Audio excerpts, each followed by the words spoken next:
You know, duh, you know. And, Was it a carpool? Did you carpool? well, yeah, we carpooled.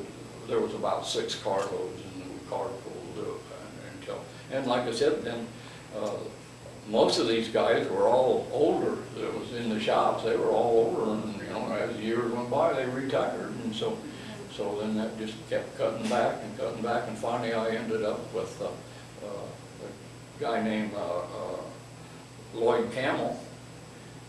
He lived here in Plattsburgh, but he hadn't worked at the shops. He hired on out at Havelock, and then after a while I retired.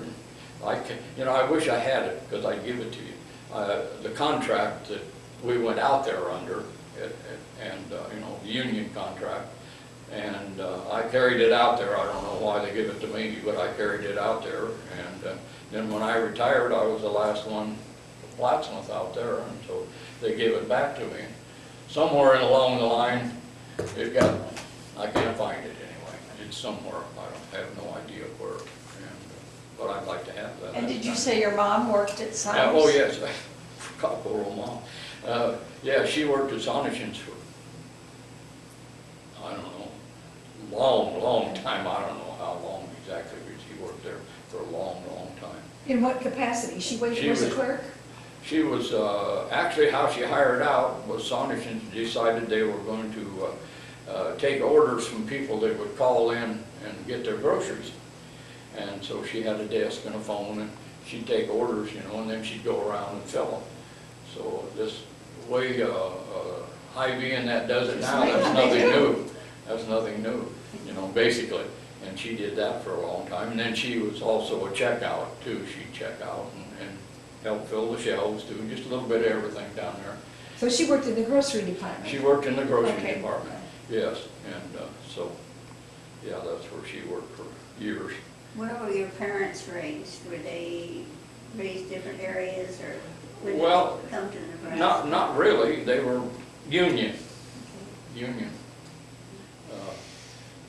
Dad was born there, union, and I can't for the life of me think of where Mom was born.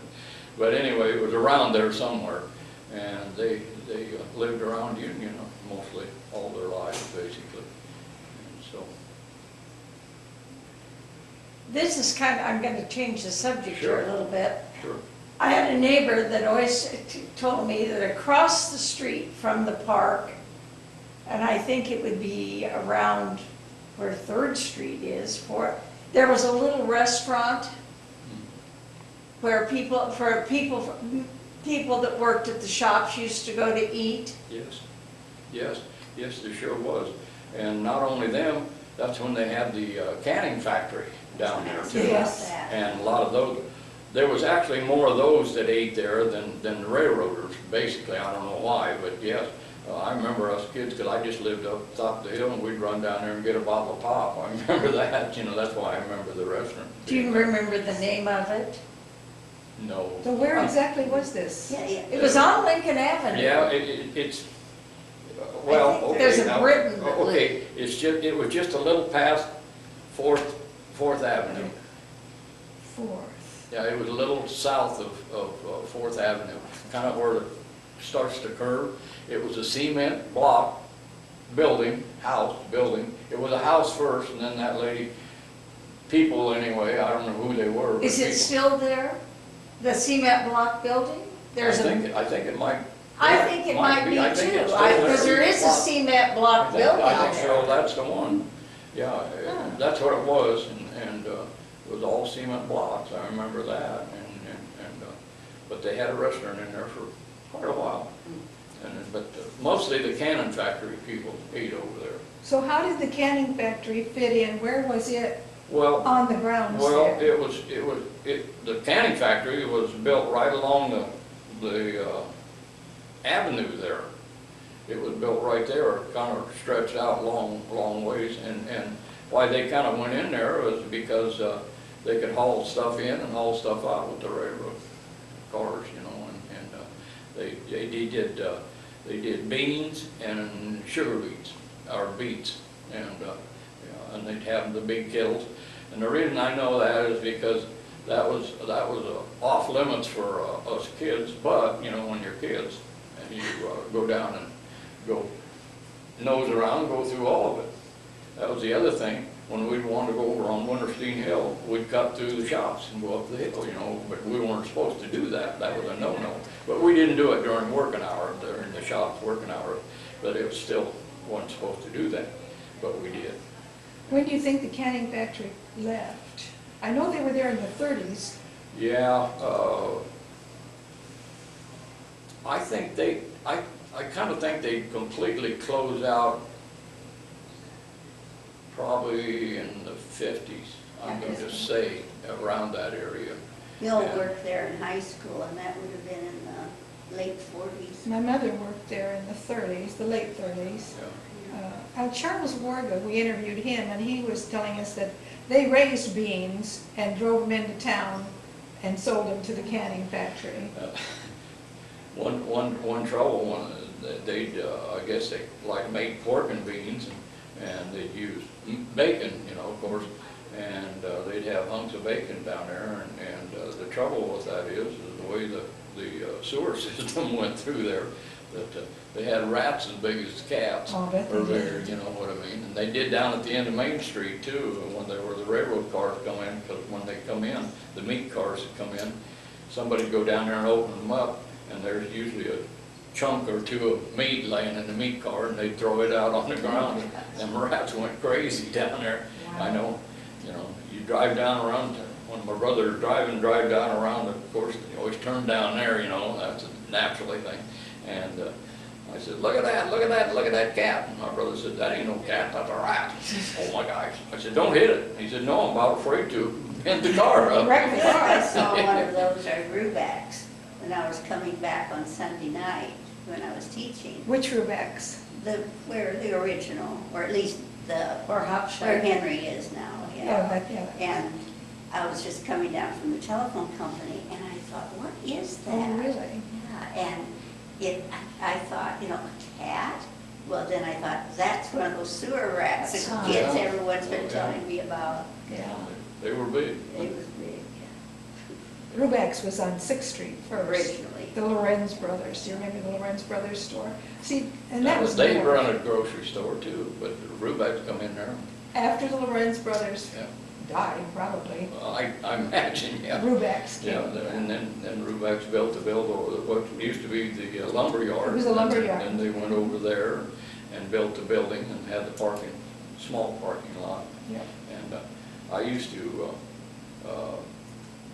that was another thing when I was in school. I used to help the bread companies put bread in all three of the stores that was in Oh, town. Which On company? the shelf. Omar? I worked for all three of them. Did I you? worked for Butternut, Peter Pan, and Omar, or at least, we got Omar. well, it wasn't no more. Oh. It was Wonder? Wonder Bread, that was what it was, yes.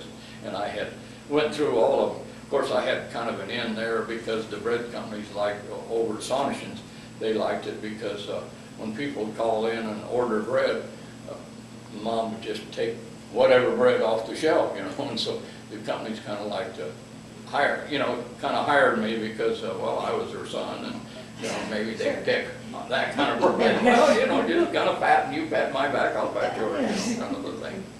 And, but that's kind of the way What that year did you graduate from high school? I graduated in 59, 60, I believe. If you were born in 40, probably Yeah. 59 or 60. George or Dell, do either of you have questions about the railroad? I know you both. Oh, yeah. Now, when you got to Havelock as a junior, did you then become a welder there, or did you ever use your Yes. welding experience? Yes, I did.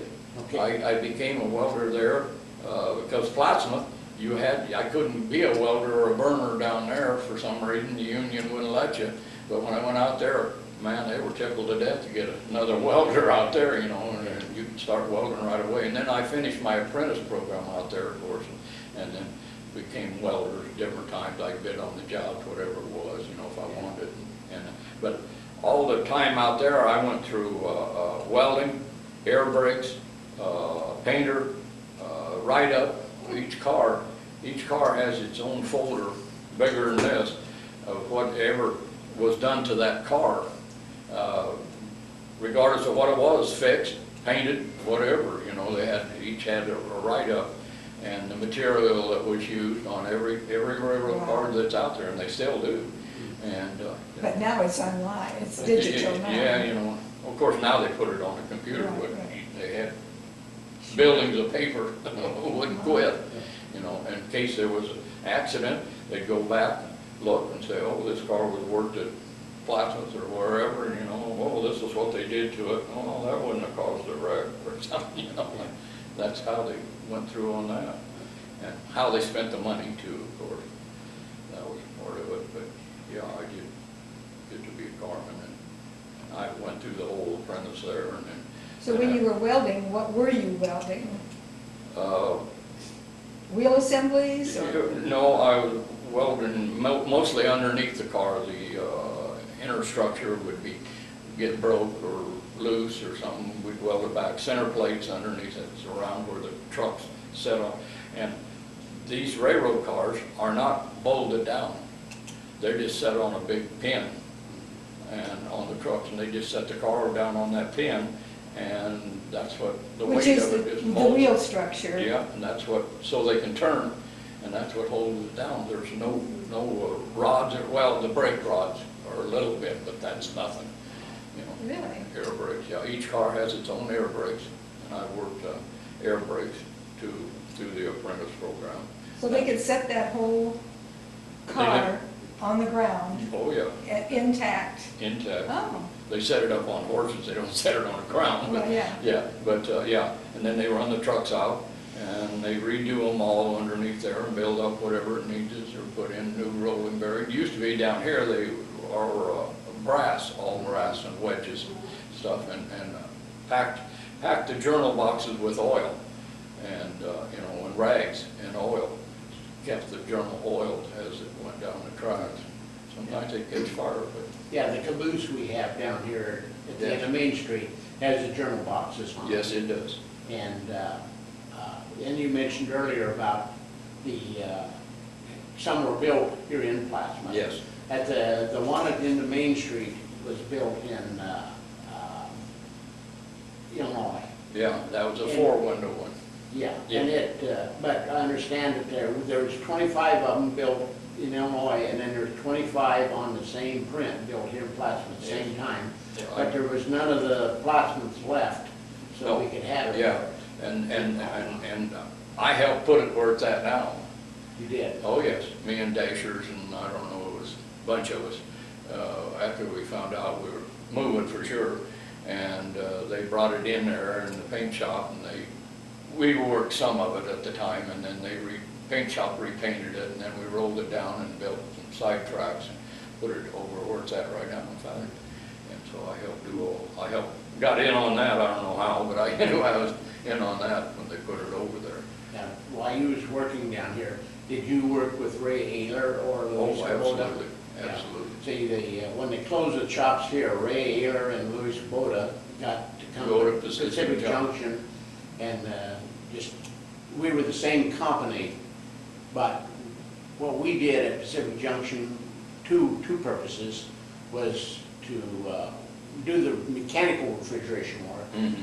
and then we had 3 cleaning trucks. Mhm. And we washed these meat cars and the M&X's in that picture you showed us, we washed 100 of them a day. Oh, yeah. And then about 20 mechanical cars. And then we did mechanical. Steam, you clean those with steam Hot pressure, water. yeah. Yeah. Yeah, we had Just like we three had a little one boilers. in Plattsmouth, and we did a little bit of that. And we rattled the meat hooks too. Yeah, They was yeah, in rolled them in a tumbler. big tumbler Yeah, yeah. and put some Soap on soaps them. thing, Yeah. and then dried them and put them back on the rack, took them back in, loaded them in, put them back up on the rails. Yeah. So is Havelock still building boxcars? No, just mostly repairs. Oh, they repair. Yeah, when I But retired. somebody somewhere is still building boxcars. Yeah, well, now what they call farming it out to different outfits, you know. They contract like it. that. Yeah, contracted it, yeah. And they contract it out, and that's how they do that. So how do you think the way that things were done when you were working there and the way they're probably doing now, other than contracting it out, Well, does the job get done? yeah, well,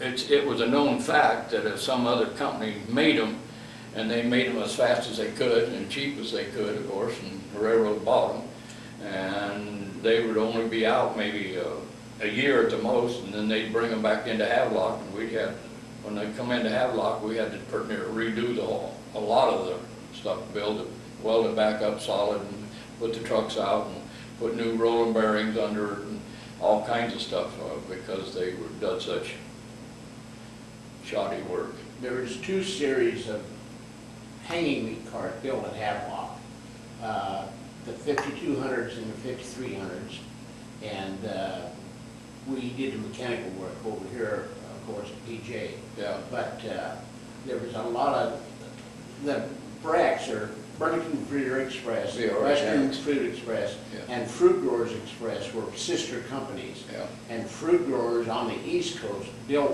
lots of cars. In fact, they invented the foam Well, insulation in the car. Bremerton, Washington, they built ships too, Yeah. and they built railroad cars. Well, they were a contract shop, and they just built whatever contract they could get a hold of at the time, build them, yes, they did. And, but yes, Got anything else we need to talk about? When did you retire, Paul? Maybe you said. pardon, When did you retire?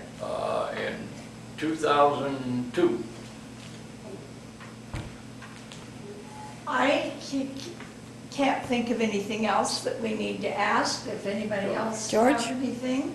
Well, when he was talking about repairing the railroad cars, because that's what I did also, in my opinion, computers, robots won't take over repairing railroad cars. That's what I was Because of wondering. the type of brakes on the center sails or the draft arms or the side ladders being bent, things inside the cars. A robot can't, they don't, They can't crawl all over a well, they could, boxcar. but they gotta be programmed to do that, where the welder would get inside and grind it out and weld it up. Yeah, A robot's not gonna be able to do that.